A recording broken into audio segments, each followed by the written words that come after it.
There's a lot of arguments. Put it really short and sweet. I knew they were drinking antifreeze. Do you think you deserve to be in prison? Yes and no. In a world where females are often seen as nurturing mothers and devoted daughters, some shatter that image completely, turning into ruthless killers capable of unthinkable acts. From a stepmother who starved a little girl to Amanda Hayes, who savagely killed, these women didn't just murder. They did so with a chilling calculation. Let's begin. She was in a bad state. Aman, did you take her to the doctor then? I did not take her to the doctor, sir. On the morning of Halloween night, November 1st, 2013, a heartbreaking report was submitted in Lawrenceville, Georgia. A father filled with regret reported that his 10-year-old daughter, Imani Moss, had passed away. But the story he told the police didn't add up. When officers arrived at the apartment complex, they discovered something horrifying: an appropriate trash can, and inside, the remains of a missing girl. Imani's early life was already difficult. Her mother, struggling with substance addiction, lost custody of her when she was just a baby. Her father, Aman Moss, tried to raise her, but everything changed when he met and married a woman named Tiffany Moss. At first, Tiffany seemed like a loving stepmother. She was a preschool teacher, and they lived what appeared to be a normal family life. But behind closed doors, Imani was being treated differently. The mistreatment started when Imani was just 6 years old. When she confided in a school nurse about her fears, authorities discovered concerning marks on her body. Tiffany was arrested and charged with child cruelty, but instead of being sent to jail, she was given probation. After a few months, Imani was sent back home. That was the moment everything got worse. For years, Tiffany isolated Imani from the outside world. She pulled her out of school and told people she was homeschooling her. But in reality, Imani was being locked away, inhumanely ignored, and slowly deprived. By the summer of 2013, Imani had disappeared from public view. Family members barely saw her. Neighbors had no idea she existed. And as the months passed, she became weaker and weaker. Then, one night in October, Aman Moss came home from work to find his daughter shaking uncontrollably. She was too weak to stand, too weak to even speak. Instead of taking her to a doctor, Tiffany told him to leave her alone. A few days later, on October 28, 2013, Imani died. But rather than calling the police, Tiffany had a chilling plan. Tiffany convinced Aman that if they reported Imani's death, they would lose their other children. She told them that they had to cover it up, and so they wrapped Imani in blankets, left her in a room for days, and carried on as if nothing had happened. On Halloween night, they attempted to dispose of the evidence by placing it in a trash can and taking it to an empty field. They tried to destroy it with fire, but when that failed, they ended up bringing the trash can back home. For days, Aman lived in fear, knowing what had happened was wrong. Finally, in the early hours of November 1st, they called the officers, but when the officers arrived, he didn't tell them the full truth. He claimed Imani had accidentally consumed chemicals. It didn't take long for investigators to figure out the real story. During the trial, prosecutors explained why Tiffany had treated Imani so cruelly. Years earlier, after being charged with child maltreatment, Tiffany lost her job as a preschool teacher. Imani was nothing. She was a nuisance. She was ugly. She placed the blame on Imani, and over time her resentment grew. Instead of providing proper care, she began to neglect her needs, resulting in a tragic outcome. Imani's father later admitted that he had been too afraid to stand up to his wife. He worked 2 jobs, rarely home, and when he saw what was happening, he did nothing to stop it. In the end, his silence made him just as guilty. Aman Moss pleaded guilty to his role in the crime and was sentenced to life in prison without parole. But Tiffany Moss refused to take responsibility. She represented herself in court, refused legal help, and barely spoke during the trial. It didn't take long for the jury to reach a decision. On May 1st, 2019, Tiffany Moss was sentenced to death, the first woman in Georgia to receive the death penalty in over 70 years. However, she remained silent and motionless, even when her death penalty verdict was read. Imani's case changed the way Georgia handles child maltreatment reports. It led to reforms in the child welfare system, forcing authorities to take warning signs more seriously. But for those who knew and loved Imani, those changes came too late. She was a little girl who deserved love, care, and a future. Instead, she was failed by the very people who were supposed to protect her. Even today, people remember Amani Moss, not just for the tragedy of her death, but for the change her story brought to the world. Our next case is about cold-blooded betrayal, where the culprit's mother and daughter were caught by their diary. Rachel didn't want her to die at home. Why not? Because after Sean died, Diana Stotty, with her daughter Rachel, fatally poisoned her husband Mark and son Sean using toxic coolant in 2012. They also attempted to kill their daughter Sarah. Diane received a life sentence without parole. The Stotty family appeared to be a normal household, but behind closed doors, a dark secret was brewing. Over 5 months in 2012, family members began dying mysteriously, one after another. When investigators uncovered the shocking truth, they realized the deaths weren't accidents or natural causes. They were cold-blooded killers. Diane Stotty, a nurse and church organist, lived in Springfield, Missouri with her husband, Mark, and their 4 children, Sean, Sarah, Rachel, and a 9-year-old daughter.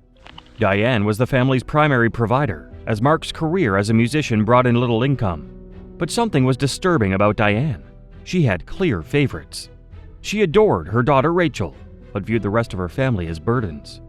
In April 2012, Mark Stotty suddenly passed away. He had been feeling unwell for days, but no one suspected anything sinister. His cause of death was ruled natural, and he was cremated without an autopsy. Then, in September 2012, Diane's 26-year-old son Sean, who was on the autism spectrum, also died under similar circumstances. Again, doctors found nothing suspicious, and his body was also cremated. The family seemed to move on, except for one person. Sarah, Diane's 24-year-old daughter, started experiencing severe health issues. She was rushed to the hospital in critical condition, her organs shutting down. This time, doctors knew something wasn't right. As Sarah fought for her life, a concerned pastor contacted the police. He had noticed Diane's strange behavior. She wasn't grieving her husband and son. Instead, she was active on Facebook, posting photos of Rachel and even planning a vacation.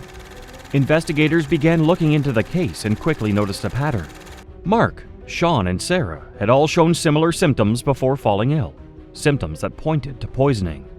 When police questioned Diane, she showed no emotion, but soon the truth unraveled. Diane, with the help of Rachel, had been poisoning her family members with a toxic coolant. So you didn't want her to die in the house? Mm-hmm. And you guys, explain to me why you waited to the point. Diane and Rachel had ordered toxic coolant online, specifically choosing a kind that didn't contain a bittering agent, making it tasteless. They mixed it into sports drinks and sodas, slowly poisoning their victims over time. Rachel had even documented their plans in a diary, writing a chilling note. Only the quiet ones will be left. My mother, my little sister, and me. Detectives also discovered that Diane had already spent Mark's $20,000 life insurance payout. But her crimes didn't stop there. She had planned to poison her youngest daughter next. When asked why she did it, Diane gave shocking answers. She claimed Mark was lazy and didn't contribute enough. She said Sean was worse than a pest and didn't socialize well due to his autism. She wanted Sarah gone because she didn't want to pay off her student loans. And after Sarah, she planned to kill her 9-year-old daughter because of her learning disabilities. Rachel, who had helped her mother, admitted she initially felt Sean's death was unfair, but she still went along with the plan. Faced with overwhelming evidence, Diane and Rachel confessed. Rachel pleaded guilty to second-degree murder in exchange for testifying against her mother. She was sentenced to life in prison with the possibility of parole. Diane, the mastermind, was sentenced to life in prison without parole. However, she didn't show any shame for her heinous act. Sarah, the only surviving victim, suffered permanent organ and neurological damage. Despite everything, she chose to forgive her mother, saying, "I prefer to be a survivor rather than a victim." The youngest daughter, whose identity remains private, was placed in foster care, escaping the fate her mother had planned for her. The public was horrified by the case. Diane had not only killed her family members, but she had done so without remorse, posting cheerful updates on social media and planning vacations as if nothing had happened. Had Sarah not survived, Diane might have gotten away with it all. But in the end, justice caught up with her. The Stotty family deaths stand as a chilling reminder that sometimes the greatest danger comes from within. Our next case is about deadly deception, a woman who stopped at nothing to eliminate the one person standing in her way. I strongly suggested for him not to get the money. In 2010, Vanessa Cameron orchestrated the killing of her ex-boyfriend, Samuel Johnson Jr., to claim a $750,000 life insurance policy. Initially sentenced to 70 years, her conviction was overturned on appeal. In a 2019 retrial, she received a life sentence. On a quiet evening in January 2010, 26-year-old Samuel Allen Johnson Jr., a VIA bus driver and devoted father, vanished without a trace. His sudden disappearance left his family and friends searching for answers. But what started as a missing person case soon took a dark turn. Vanessa Cameron, the daughter of a retired San Antonio police officer, was in financial trouble. Investigators later uncovered her sinister motive. Samuel's life insurance policy promised a hefty payout. Rather than solving her money troubles, she plotted his demise. As investigators looked into Samuel's disappearance, evidence began to pile up against Vanessa. It was clear that his death was not an accident or a tragic coincidence. It was premeditated.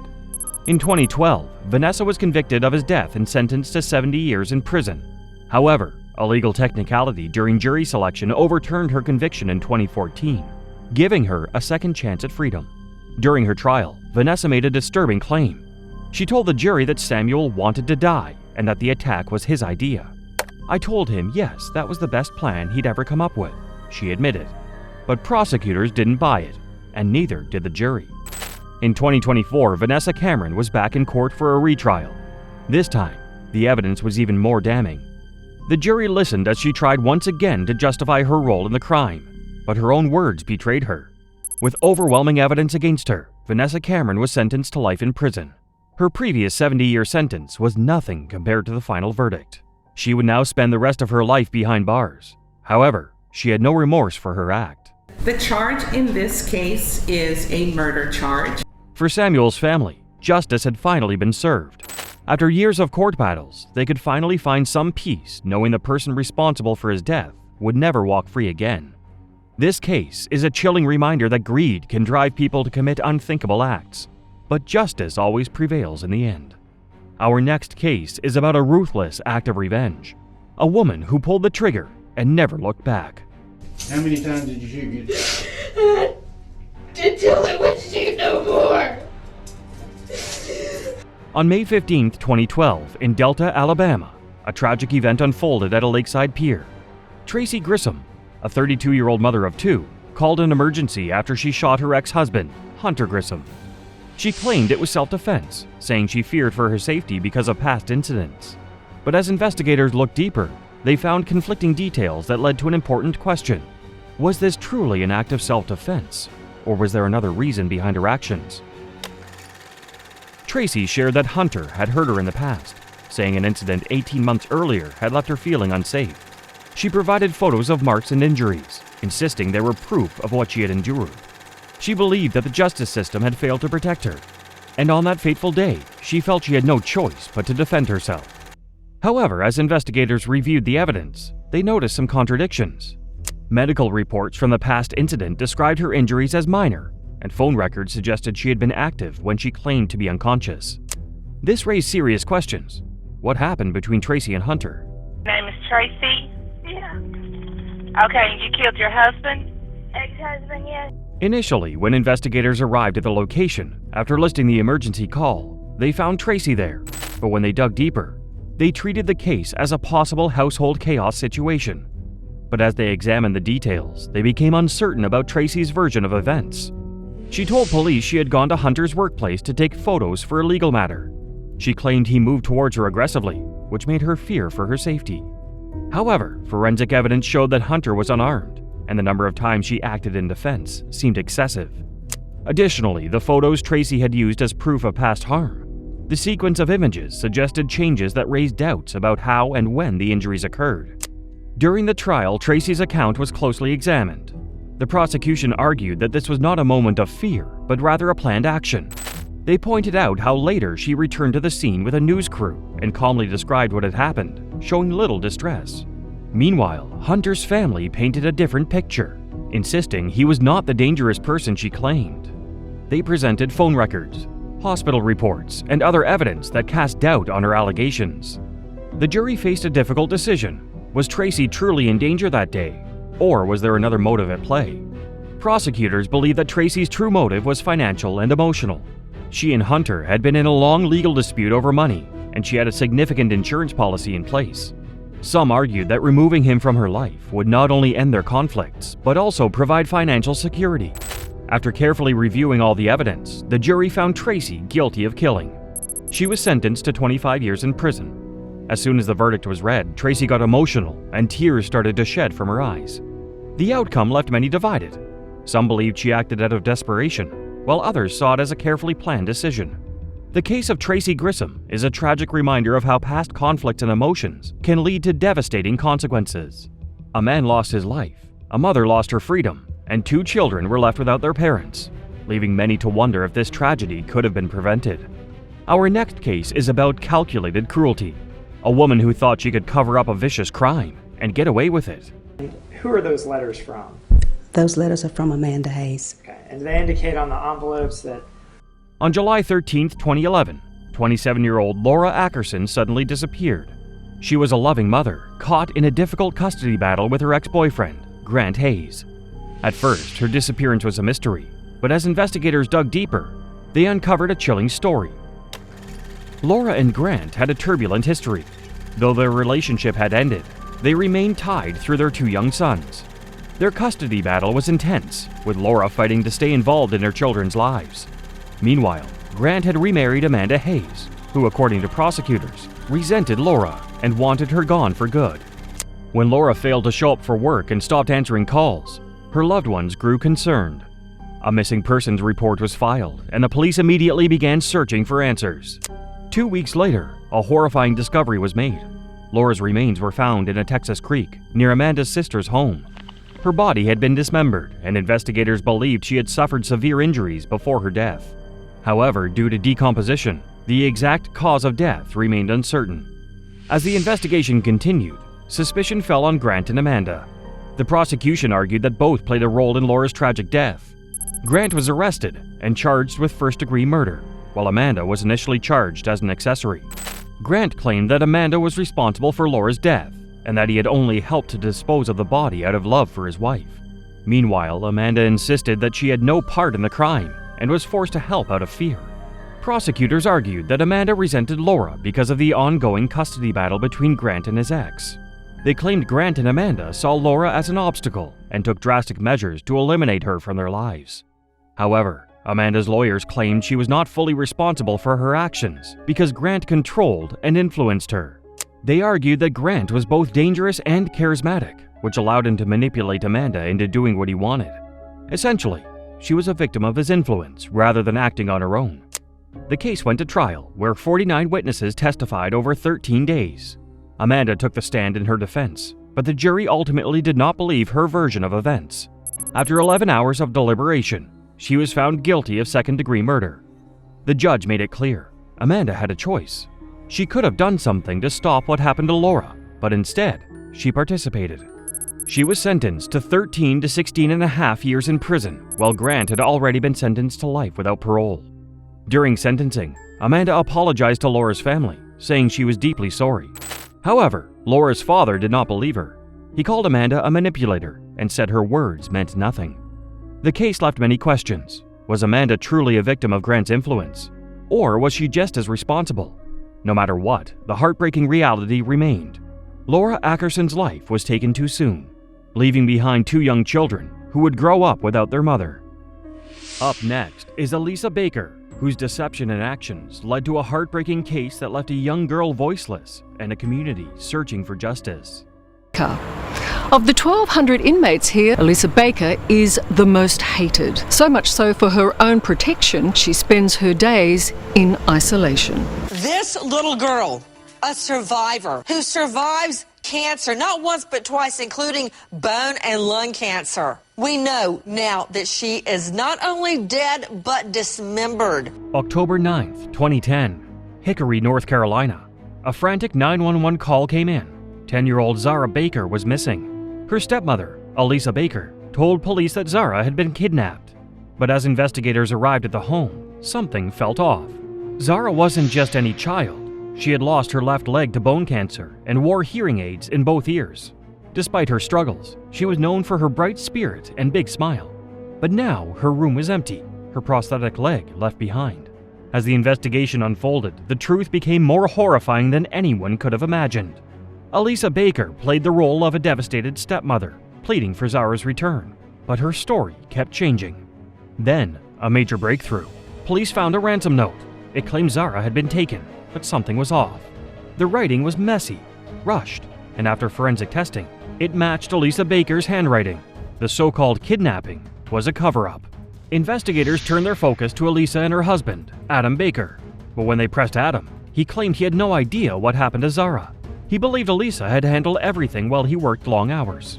Days turned into weeks. Elisa eventually cracked, but what she revealed left detectives horrified. Search teams scoured multiple sites across North Carolina. Piece by piece, Zara's remains were recovered. Her prosthetic leg was found in a creek. Days later, her skull was discovered in the woods. The rest of her body never fully recovered. It's the sad discovery US police always suspected they would make, confirming Australian-born Zara Baker is no longer missing. We have recovered enough physical evidence to believe we have found Zara.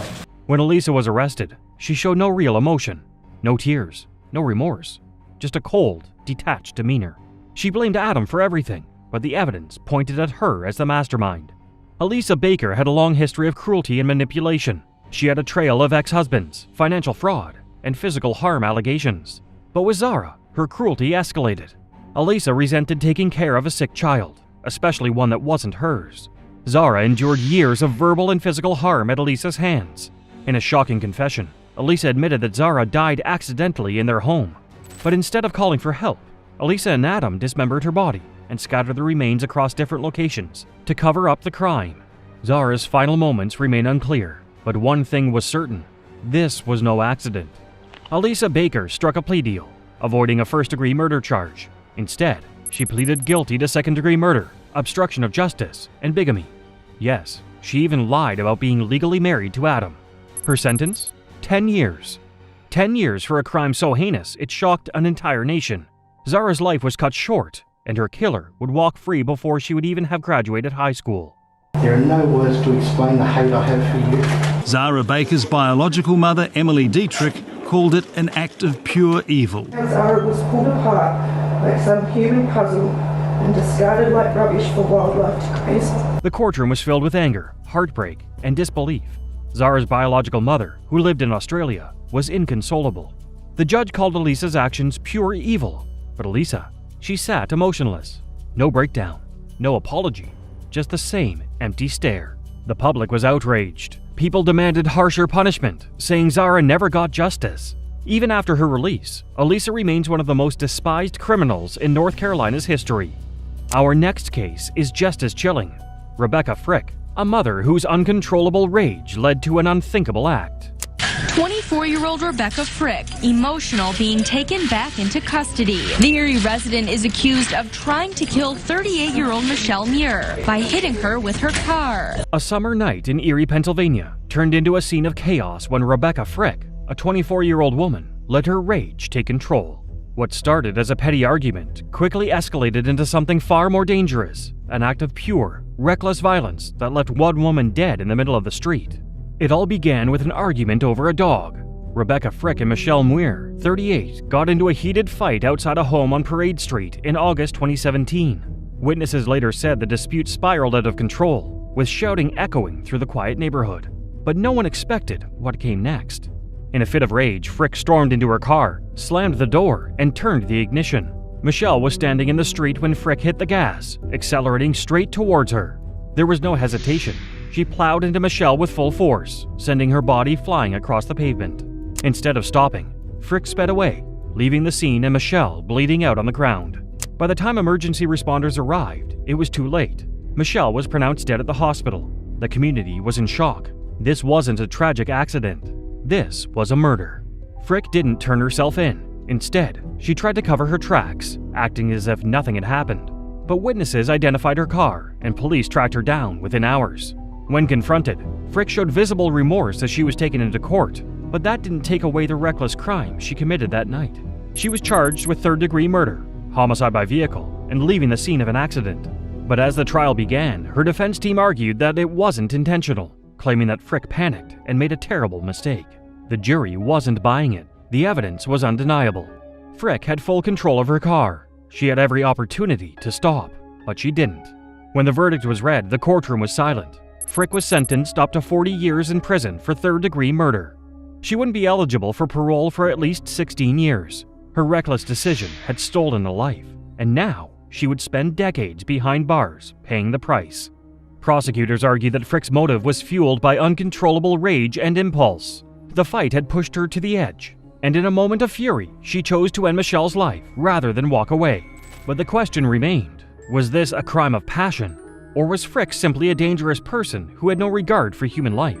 This sentence allows the family to receive a sense of justice as well as the finality that they've been longing for. And so we're satisfied with this outcome. Michelle's family broke down in tears as the sentence was announced. For them, justice had been served, but it wouldn't bring Michelle back. Her friends described her as kind, caring, and full of life, a woman who had so much more to give.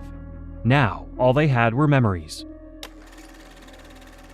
As for Frick, although there were visible tears, no apology was given to the victim's family. Just the harsh reality that her one moment of rage had destroyed 2 lives, Michelle's and her own. Rebecca Frick's impulsive rage led to a devastating tragedy, but the next case is even more disturbing. Cheyenne Harris, a mother who let her own child suffer in the most unimaginable way. Chickasaw County 911. It's a scene straight from a nightmare. What I took away was the pain and the trauma of the first responder. That person's life is never going to be the same again. On August 30th, 2017, Cheyenne Harris and Zachary Cohen made a 911 call that sent shockwaves through Alta Vista, Iowa. When paramedics arrived at their small apartment, they were met with a scene so horrifying that even seasoned professionals were left shaken. In the corner of a dark, sweltering room, a 4-month-old baby, Sterling Cohen, sat in a mechanical swing, motionless, lifeless, and surrounded by a sickening stench. What should have been a routine medical response quickly turned into a crime scene investigation. Okay, what's going on? Around 9, my girlfriend went to feed our son, and then about 11 or 11:30, she went to check on him, and he was gone. Gone meaning? He died. The details that emerged were beyond disturbing. Baby Sterling Cohen had been left in that swing for an extended period, completely neglected. His fragile body showed signs of severe rash and infection, and the conditions he endured led to a tragic and preventable loss of life. The lack of care had devastating effects, making it clear that he had been left alone in his final days. The autopsy revealed that Sterling had been left in the same room for a couple of weeks, while his parents went about their lives, completely ignoring him.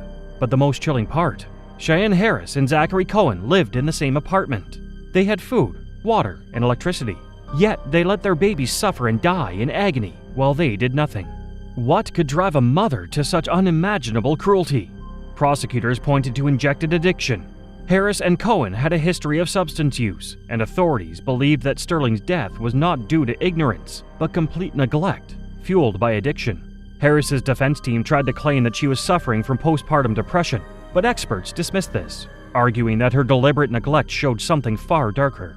When investigators interviewed Harris, her responses were cold and detached. She didn't break down in tears or plead for forgiveness. Instead, she downplayed her role, claiming she didn't realize how bad things had gotten. But the evidence painted a different picture. The apartment was clean, with functioning utilities and stocked food supplies. The only thing that had been left behind was her child. Prosecutors wasted no time in charging both parents with first-degree murder and child endangerment. But Cheyenne Harris's trial became the focus, as people struggled to understand how a mother could let her own infant son suffer such a horrific fate. The trial was swift and brutal. The jury took less than 4 hours to convict Cheyenne Harris of first-degree murder.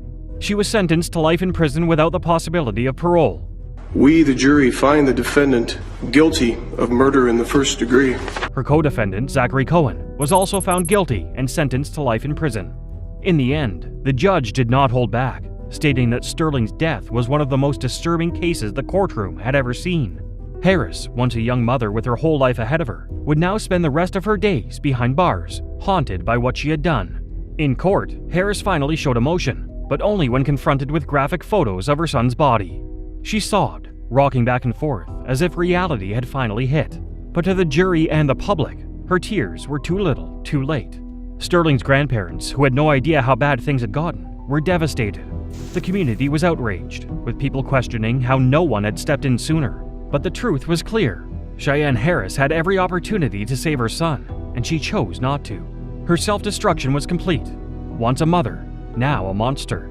A mother's neglect led to an unthinkable tragedy, but in the next case, the crime wasn't just about indifference. Taylor Parker wanted a baby of her own, and she was willing to kill to get one. Family members had to leave the courtroom before crime scene investigators and the medical examiner detailed evidence of a bloody, violent, and extended attack on the morning of the murders. On October 9, 2020, a Texas state trooper pulled over a woman speeding down a highway near the Texas-Oklahoma border. In the passenger seat, wrapped in a blanket, was what Taylor Parker claimed was her newborn baby. She told the trooper she had just given birth, but something was off. Minutes later, back in New Boston, Texas, a chilling 911 call came through. A woman had been murdered in her own home, and her unborn baby was missing. The horror that unfolded would expose one of the most twisted crimes in Texas history. Taylor Parker had built a life on lies. For months, she had convinced friends, family, and even her boyfriend that she was pregnant. She staged fake ultrasounds, faked doctor's visits, and even hosted a gender reveal party. But the truth, she was never pregnant. Desperate to keep up the act, Parker needed a baby, and she was willing to kill for one. Her target was 21-year-old Reagan Simmons Hancock, a mother of 1 and 8 months pregnant. The two had known each other through mutual connections, and Parker saw an opportunity. On the morning of October 9th, Parker arrived at Reagan's home under the pretense of a friendly visit. But what happened next was pure brutality. Parker's motive was as twisted as the crime itself. She wanted to convince her boyfriend she was pregnant so he wouldn't leave her. She believed that stealing a baby and passing it off as her own would solidify her fantasy life. But her obsession spiraled into cold-blooded murder. Her entire pregnancy was a lie, and as the months ticked down, she knew she needed a baby to complete her illusion. Reagan Simmons Hancock was simply in the wrong place at the wrong time. Inside Reagan's home, Parker launched a brutal attack. She struck Reagan in the head at least 5 times with a hammer, then stabbed her over 100 times in a frenzied assault. Reagan fought for her life, but Parker overpowered her, eventually cutting the baby from her womb with a scalpel. Reagan's 3-year-old daughter was asleep in the next room. Parker fled the scene, taking the newborn with her, leaving Reagan to die alone in a pool of blood. By the time first responders arrived, it was too late. Reagan was dead, and the baby, who had never taken a breath outside the womb, was gone. When Parker was pulled over later that morning, she still clung to the stolen baby, desperately trying to maintain her lie. But the trooper saw through it. Within hours, Parker was arrested for murder. Parker's arrest unraveled her elaborate scheme, exposing the twisted lengths she went to in order to fake her pregnancy. Prosecutors called it one of the most brutal, calculated crimes they had ever seen. During the trial, jurors sat in shock as forensic experts detailed the violent attack. The evidence was overwhelming. Parker had planned every step leading up to the murder. It took the jury less than 2 hours to convict her of capital murder and kidnapping. The judge handed down a death sentence, ensuring Parker would never walk free again. In court, Parker showed little emotion, even as Reagan's family sobbed while detailing their unimaginable loss. A heavy burden feels lifted. I feel like now we can start trying to heal. We don't have this over our heads. We know where she's going to be, we know where she's at, and she's taken care of. Reagan's mother stared Parker down, telling her that she had ripped apart their family in the most violent way possible. Reagan's husband and daughter were left to live with the nightmare of what had been stolen from them. For many, the sentence felt like justice, but nothing could undo the horror of what Parker had done. From a web of lies to a chilling crime, Taylor Parker's story is a haunting reminder of just how far some will go to maintain an illusion. A woman so obsessed with a fake pregnancy that she was willing to kill for it. But in the next case, the crime spanned decades. Virginia McCullough's shocking secret went undiscovered for years until authorities unearthed a truth that left a community in disbelief. I did know that this would kind of come eventually. It's proper that I serve my punishment. Cheer up, at least you caught the bad guy. For 4 years, no one suspected a thing. Friends and neighbors believed Virginia McCullough's parents, John and Janice McCullough, had simply moved away. But behind the doors of their Essex home, a dark secret festered. Their bodies lay hidden in a makeshift tomb, while Virginia continued her daily life as if nothing had happened. The truth behind their gruesome fate would only come to light after a shocking confession. one that left police struggling to comprehend the depths of her deception. In August 2019, Virginia murdered both her parents, though exactly how she did it remains unclear. What is known is that John and Janice never left their home alive. Instead of reporting their deaths, Virginia wrapped their bodies in plastic and blankets, hiding them inside their home for years. She lied to family, friends, and neighbors, telling them her parents had moved abroad. She continued to collect their pensions, living in their house as if nothing had changed. But as time passed, suspicions grew.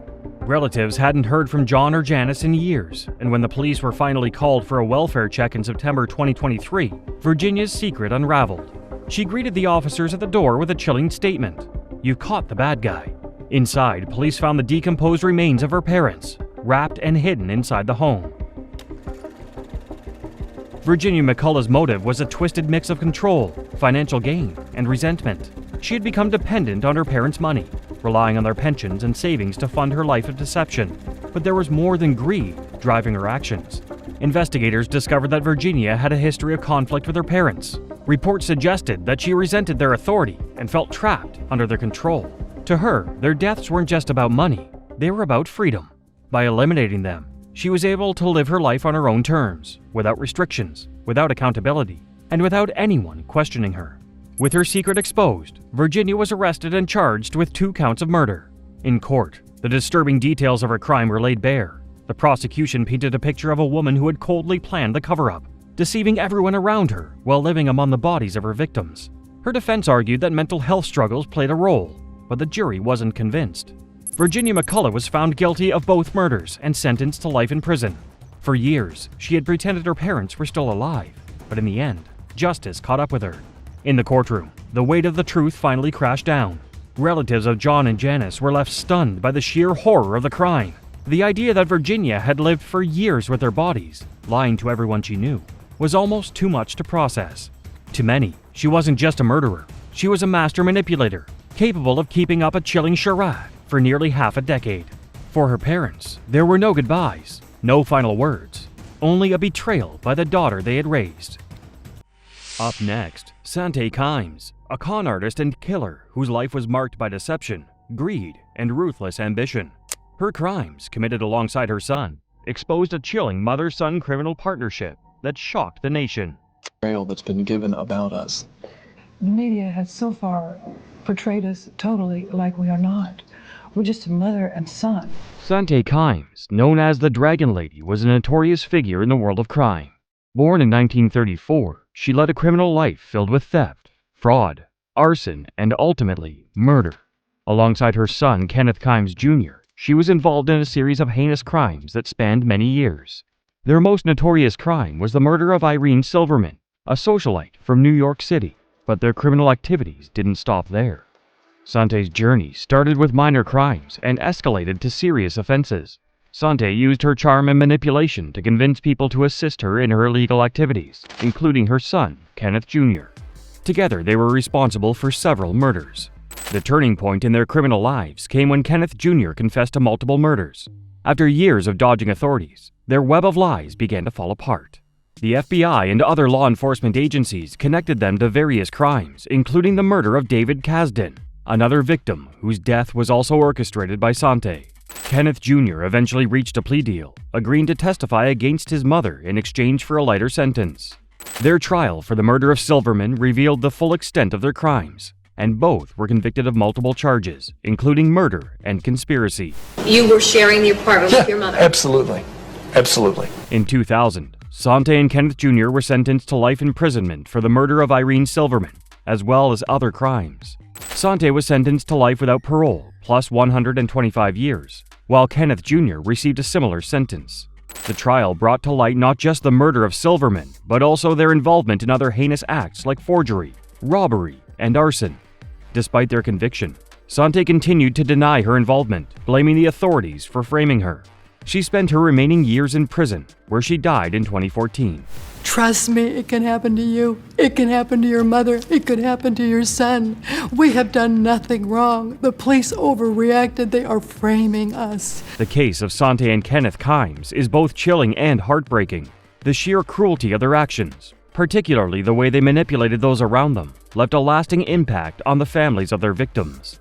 For many, it's hard to understand how a mother could be so involved in her son's crimes, turning him into a murderer. The story of Sante Kimes is a tragic reminder of how greed and manipulation can destroy lives, and how the pursuit of wealth can lead to the loss of humanity. Funny, generous, bright red hair, and a personality to match. She really was awfully cute. Kimes' story reveals how a mother-son duo can do horrific acts. However, our next case takes us to a quiet neighborhood where a shocking murder shattered a community's trust. From Rentham Street in Dorchester, of Miss Galloway leaving on the morning of the 29th at approximately 9 a.m.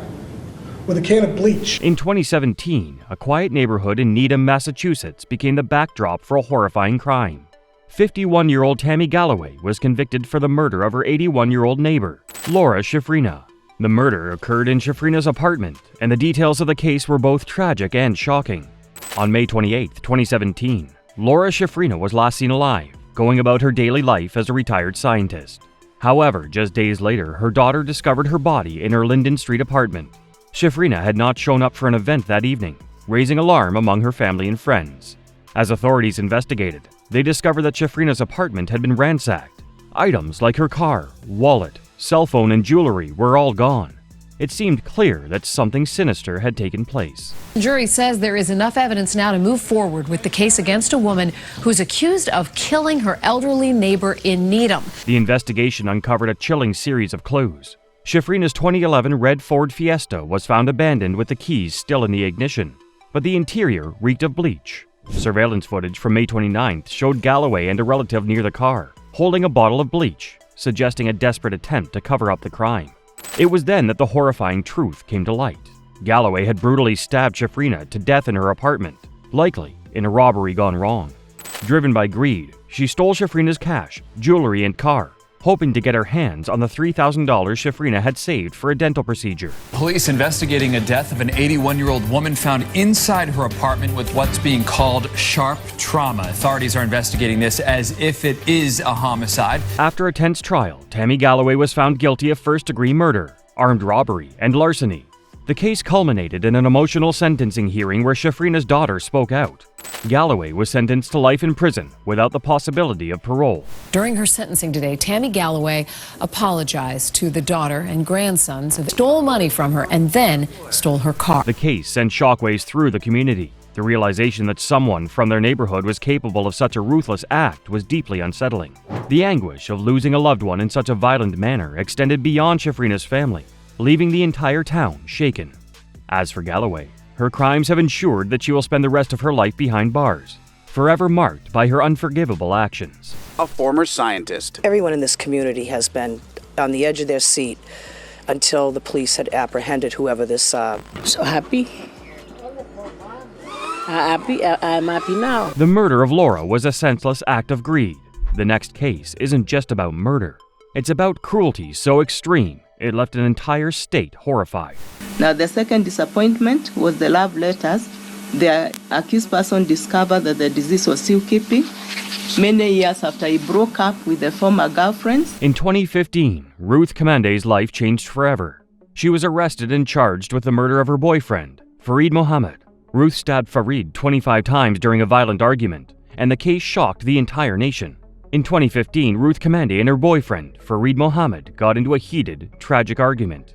It all started when Ruth found a small yellow card from the AIDS control program in Fareed's room, revealing something he had kept from her. When she asked him about it, the conversation grew tense. Fareed became upset and told Ruth that he would rather harm both of them than let anyone know his secret.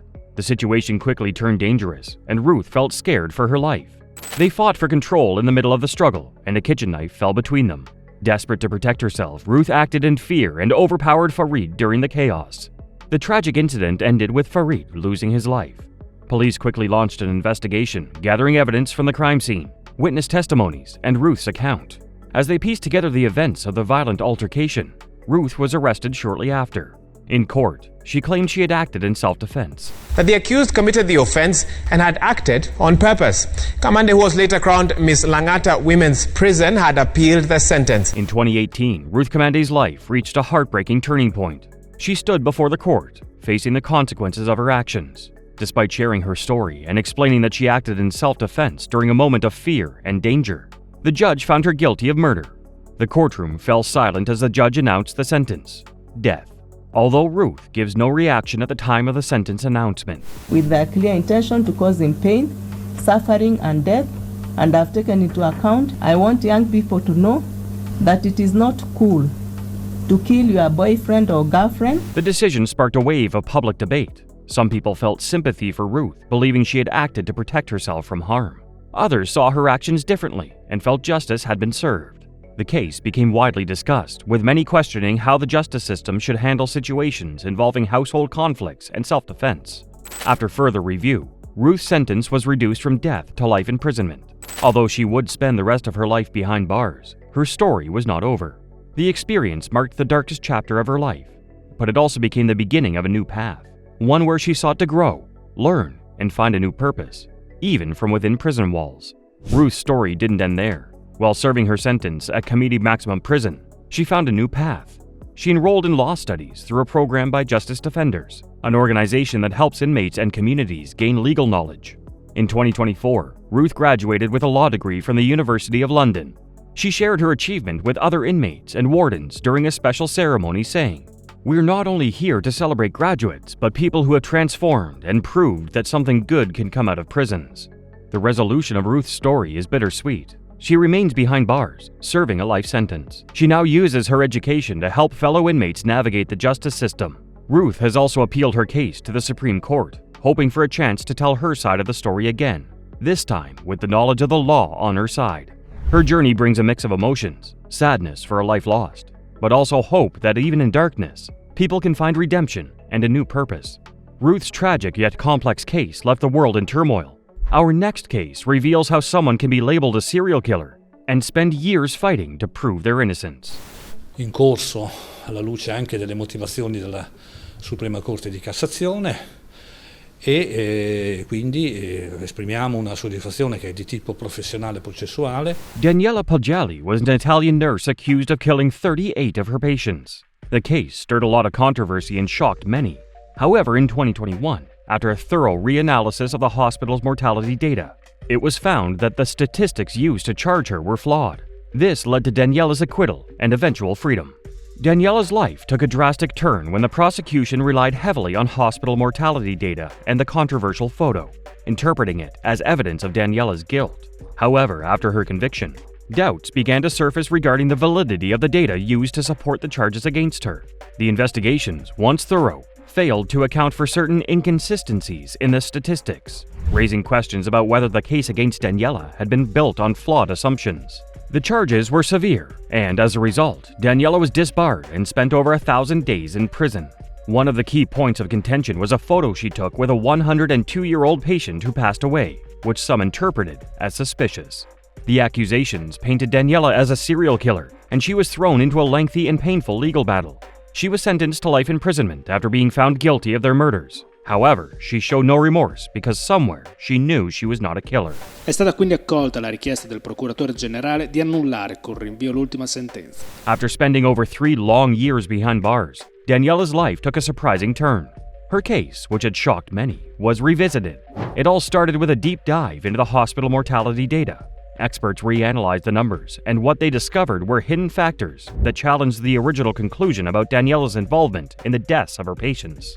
The new evidence led to doubt about the fairness of the charges against her. Difficult patients, either because the relatives were demanding or because it was difficult to take care of the patient. In January 2023, the Supreme Court made a powerful decision. They overturned the previous verdicts, declaring Daniela innocent. This moment was nothing short of a miracle for her. After years of being wrongly accused, Daniela was finally free. Her life, which had been turned upside down, was now being set right. Prosecutors are investigating whether Poggiali could be responsible for the deaths of 38 people. It was a second chance, a chance to rebuild everything she had lost. Daniela could finally return to her family, and she began dreaming of the future she thought she might never have.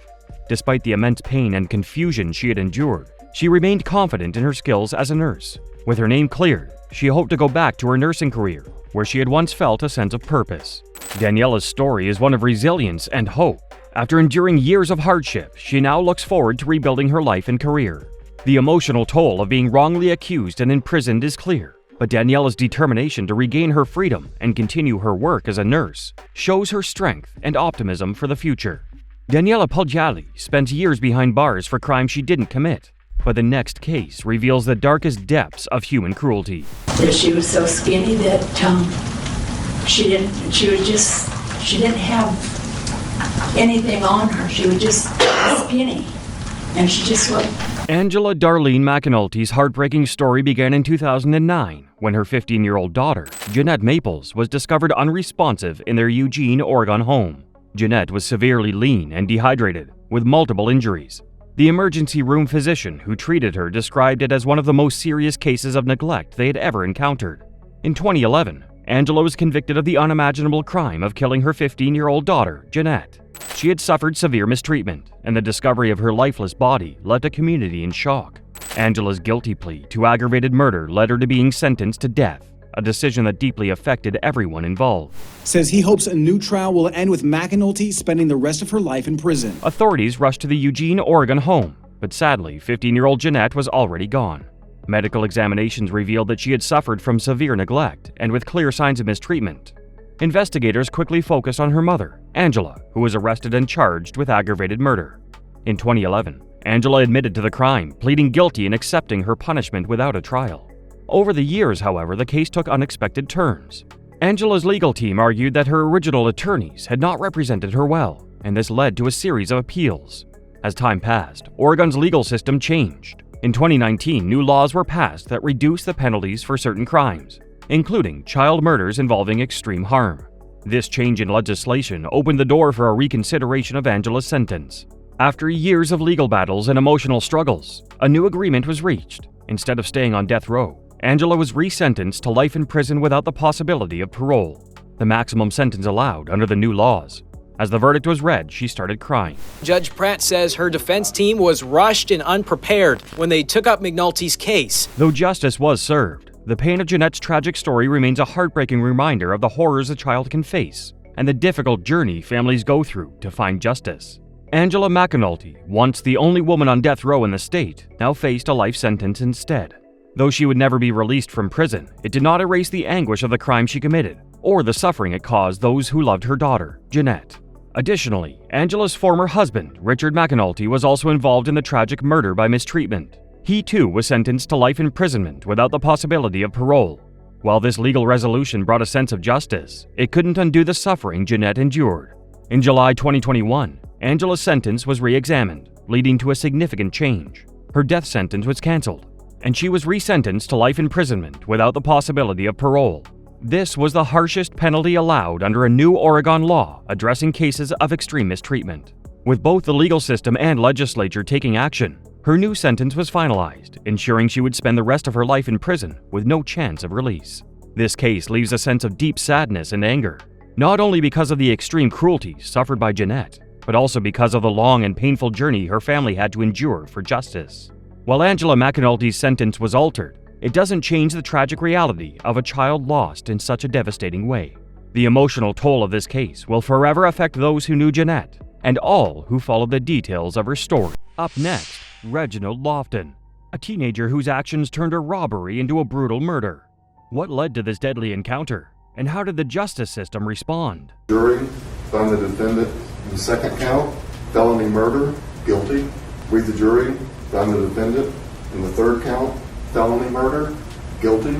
On March 1st, 2016, 28-year-old Shane Varnador, hardworking and kind, did his usual night shift delivering pizzas for Papa John's, dreaming of designing video games. But that night, he never made it home. Authorities later uncovered that Shane was lured to an apartment complex in Gwinnett County, Georgia, by two teens, Reginald Lofton and Jermaine Young, who intended to rob him. Upon Shane's arrival, he was shot and killed. Police couldn't determine which of the teens pulled the trigger, but under Georgia law, aid in a crime resulting in death holds equal responsibility with the shooter. At 14, Lofton played a crucial role by providing the phone used for the fake order. After Shane was killed, Lofton took the pizza back to his apartment as if nothing had happened. During the lick, the pizza man flinched on him and the gun went off and he shot him. Yes. And I said, Reginald, did you hear that gunshot? He said, no. I had my headphones on. Lofton was arrested and tried for Shane's murder. The courtroom was filled with emotion as the prosecution narrated how a man's life was taken over something as trivial as a pizza. Shane's family members shared their pain. His mother was too emotional to read her statement. His sister described how her young daughter didn't understand death, asking repeatedly when she would see her uncle again. The judge showed no sympathy for Lofton and before sentencing stated, "I wish I could give you more time than I can because I consider you a cold-blooded killer.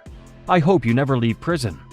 But because of a recent U.S. Supreme Court ruling, minors convicted of murder couldn't be sentenced to life without parole. It was considered cruel and unusual punishment. Lofton was given life in prison with the possibility of parole. He would have to serve 30 years before becoming eligible, meaning he wouldn't even have a chance at release until he was 45 years old.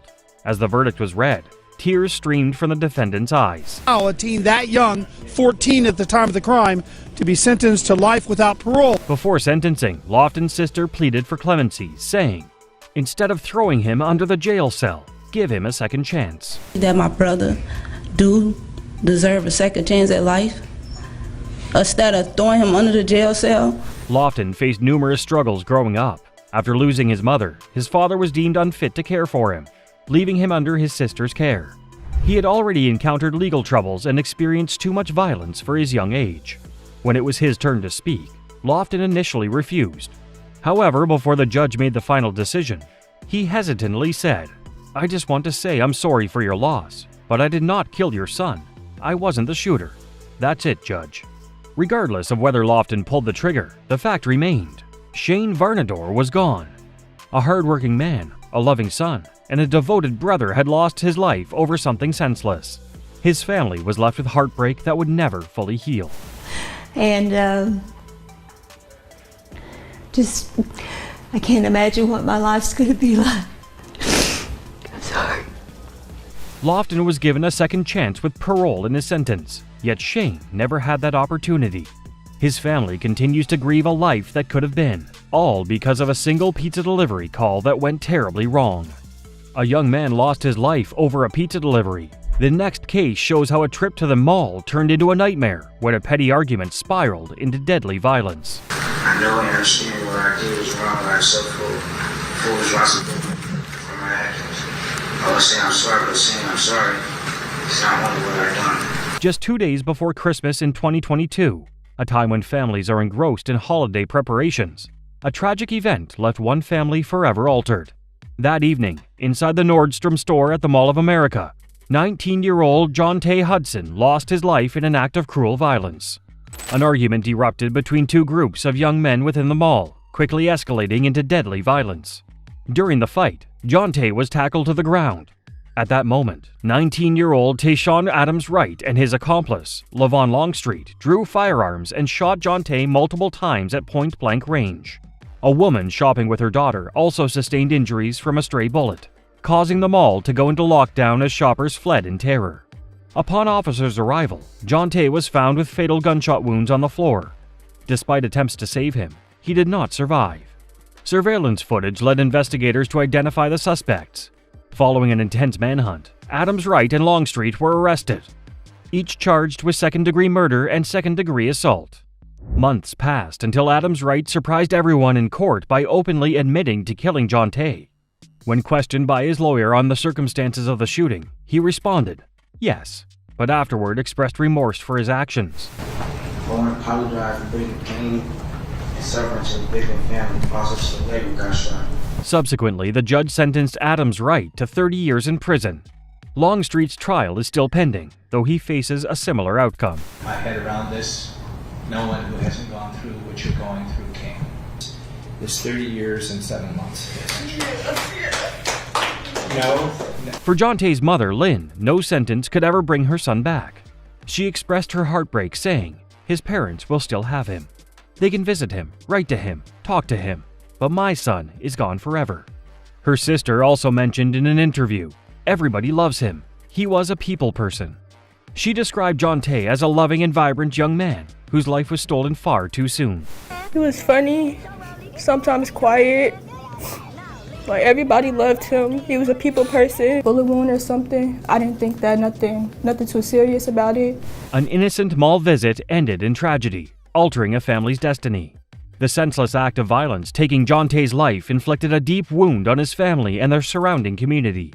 Although seeking justice, Jonte's mother knows that no verdict will suffice in replacing her son. Jonte's murder was a brutal act of senseless violence. The next case shows how a young mind can commit a horrific act. You are charged with 1 count of manslaughter. It is a second-degree felony. It is punishable by up to 15 years Florida State Prison. Do you understand that? That's it. On May 23, 2024, in Lauderdale Lakes, Florida, the shocking crime committed by 14-year-old Sofia Koval left a family and community reeling. After the beating death of her 79-year-old grandmother, Maria Koval, everyone struggled to comprehend how such horror emerged within a family.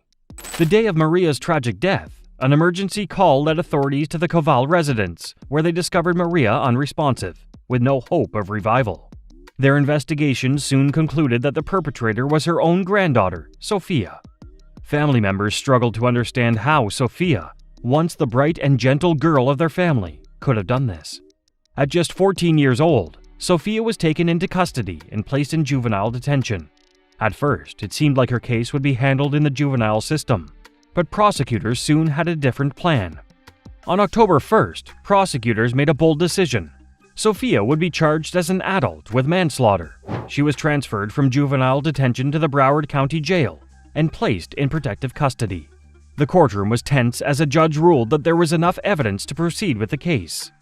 Sofia prays that the decision will be in her favor, but the charge of manslaughter carries serious consequences. 14-year-old Sofia Koval openly prayed in court as she waited for her case to be called. If convicted as an adult, Sofia could face up to 15 years in prison. There was also another complication. Sofia was not a U.S. citizen. If convicted, she could face deportation after serving her sentence. A Broward State Attorney, Harold F. Pryor, and a team of senior prosecutors carefully reviewed the case. However, because of her young age, there was a possibility that she could be sentenced under juvenile sanctions. In that case, she would serve a maximum of 3 years in detention and could be supervised until she turned 21. On May 23, 2024, Sofia Koval did beat Yevgenia Koval about her head and body, resulting in multiple injuries, and during that beating episode. After considering all the facts and evidence, they decided that the adult court was the right place for Sofia's trial. Because of the heinous nature of the crime, and after considering everything presented by the defense so far, I believe it is appropriate that this case should be handled in adult court, Pryor stated. While prosecutors wanted justice for Maria Koval, they also acknowledged that Sofia was still a child. They promised to work with her attorneys to find a resolution that balanced accountability with understanding her age and circumstances. She is seen praying and crossing herself during that hearing. And her case was back in court today as the state is weighing whether to charge her as an adult. The case left a family shattered. A grandmother lost her life, and a teenage girl now faced the consequences of a terrible act. The community struggled to understand how such violence could happen between loved ones.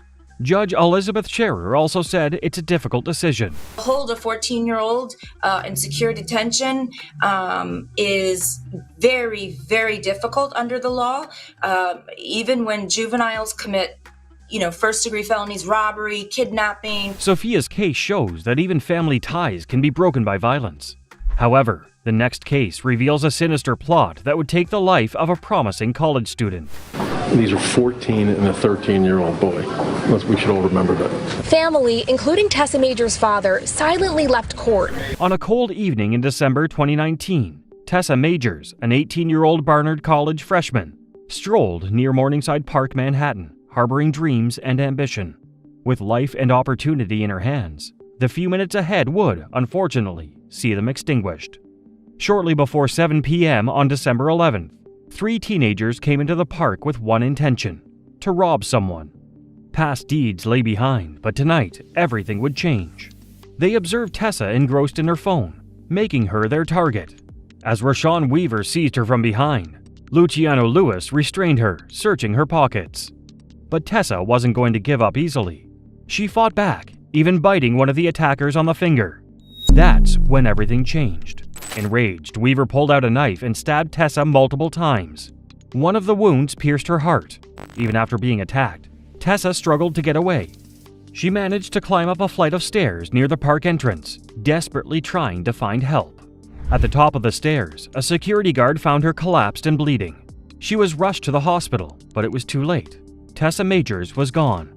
The very next day, police arrested a 13-year-old boy who matched the description of one of the attackers.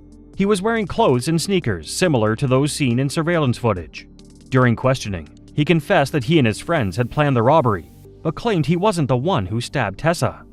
As police continued their investigation, they struggled to find the other suspects. One of them, Rashawn Weaver, had gone into hiding, with family members reportedly helping him avoid arrest. It took 2 weeks before the police finally caught him. The other 2 suspects will be tried in adult court. Their trials on murder and robbery charges are pending. Once all 3 suspects were in custody, the full details of the crime came to light. Prosecutors revealed that the attack wasn't just a random robbery gone wrong. It was intentional, cruel, and premeditated. The youngest of the attackers, who was just 13 at the time, pleaded guilty to first-degree robbery. Because of his age, he was sentenced to only 18 months in a juvenile detention center. Anything you want to say on behalf of your son? Weaver's mother had no comments about her son, turning her head away. Neither did Lewis's parents. Luciano Lewis, who helped restrain Tessa, pleaded guilty to second-degree murder and first-degree robbery. He was sentenced to 9 years to life in prison, yet he shows no remorse for his actions. The student was stabbed to death, was sentenced today, 9 years to life in prison. He was one of 3 middle school students. The final suspect, Rashawn Weaver, the one who held the knife, admitted to stabbing Tessa. He pleaded guilty to second-degree murder and was sentenced to 14 years to life in prison. The tragic murder of Tessa Majors shook the entire city. She was young, talented, and full of life. Her family and friends were devastated, left to grieve a life taken too soon. While her killers were caught and sentenced, no punishment could ever bring Tessa back. It was a heartbreaking reminder of how senseless violence can destroy lives. Tessa Majors' potential, curtailed by unforgiving fate, demanded her aspirations fall silent. Her profile symbolized stolen chance, submerged beneath malevolence, an unresolved tragedy, preserving undue loss. Tessa's case shows how teens had planned their crime from the very start. The next case shows how manipulation can lead to devastating consequences. Did you hear something? Yes, he was screaming bloody murder. Okay. And was he actually saying the words bloody murder, or are you just using that as a phrase? I was just using that as a... On a quiet night in 2014, the Sikorsky family in Plymouth Township, Michigan, faced a nightmare they could never have imagined. Their adopted daughter, 15-year-old Roxana Sikorsky, had been plotting something unthinkable. An attack on her family. Roxana wasn't acting alone. Her then-boyfriend, Michael Rivera, who was older than her, had been guiding her every move from outside the house. He sent her messages, giving her step-by-step instructions. That night, with a knife in hand, Roxana entered her 12-year-old brother's room and stabbed him. She then attempted to attack her younger sister before fleeing the house and running away with Rivera. Thankfully, her brother survived, and authorities quickly apprehended Roxana and Rivera. Upon investigation, it was discovered that Roxana and Rivera intended to kill her family and escape together. Investigations revealed that Rivera had been directing Sikorsky through text messages, providing explicit instructions and even anatomical diagrams to ensure the lethality of the attacks. As the case went to court, Roxana pleaded guilty to assault with intent to murder. The trial was heartbreaking for her family, particularly her adoptive mother, Laureen Sikorsky. Instead of anger, Laureen begged for mercy, believing Roxana had been manipulated by Rivera into making terrible choices. Roxy was misled and used by an older adult. However, nothing will benefit this child by sending her to jail. She said in court, she will miss her high school prom, her graduation, her friends, and her family. She is in desperate need of continued psychological help. Roxana is now 17 years old. She will miss her high school prom, her graduation, her friends, and her family. She is in desperate need of continued psychological help. Roxana also spoke in court, expressing deep regret for her actions. She apologized to her family, saying she was sorry for not being the daughter they had hoped for, and promised to work on becoming a better person. I would like to apologize to my family for not being the daughter they wished I would be. I promise that I will get better, no matter what happens. Despite her mother's plea, the judge sentenced Roxana to 10 to 20 years in prison. She received credit for the 528 days she had already spent in custody and would undergo extensive psychiatric treatment while serving her time. Meanwhile, Michael Rivera, the man responsible for influencing Roxana's actions, was sentenced to life in prison for his role in the attack. The case left the Sikorsky family shattered. A mother lost the daughter she had adopted and loved, while two siblings had to recover from both psychological and emotional wounds. While Roxana's mother holds hope for her daughter's future, the scars of that night remain. Some crimes leave us speechless, but the horrific acts committed by these women make us question how such evil can exist. Their courtroom reactions only reveal the unimaginable nature of their crimes. In our next video on screen, we'll dive into more terrifying cases and shocking sentences that left the world in disbelief.